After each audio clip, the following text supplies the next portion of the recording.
I went back to my 2022 Game of the Year videos, and I was surprised to see that my number 8 game that year was a World of Warcraft expansion, Dragonflight.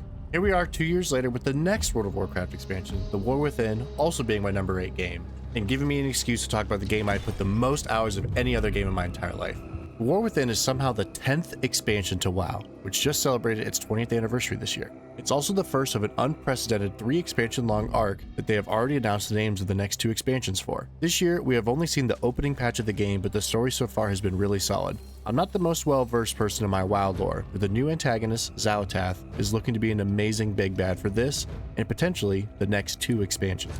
The main features of this expansion that have made Tiff and I absolutely love our time with it involves a focus on the solo/people who play with less than a group of 5 players in delves and follower dungeons. Follower dungeons were introduced at the end of Dragonflight but were built upon in The War Within. These are dungeons where they fill out the missing roles of your party with NPC players. It's meant to teach you the mechanics of a dungeon, but can also be a way to experience them if you don't want to play the game with any randoms, which could not be more perfect for Tiff and I.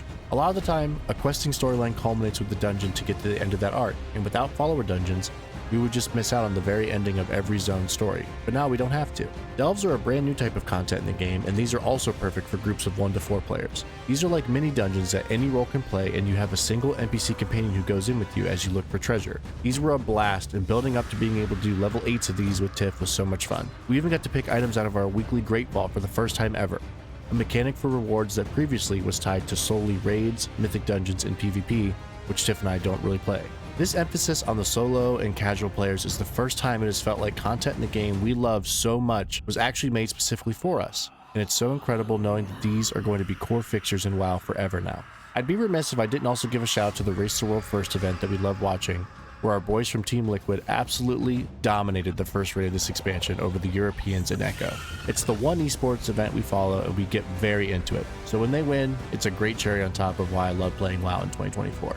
Can't really talk about World of Warcraft without talking about my wife Tiff, and it is my favorite thing that we share in together. We both love video games, but a lot of times it's me playing and she's not, but WoW is the one game we can play together. It's very daunting to say this about a game that's been going on for 20 years and there's 10 expansions, but The War Within could not be a better expansion to join in if you've never played before, especially if you don't have a group of players like Tiff and I do to play with. So give War Within a shot if you've ever been curious about WoW. It is an absolute banger of an expansion.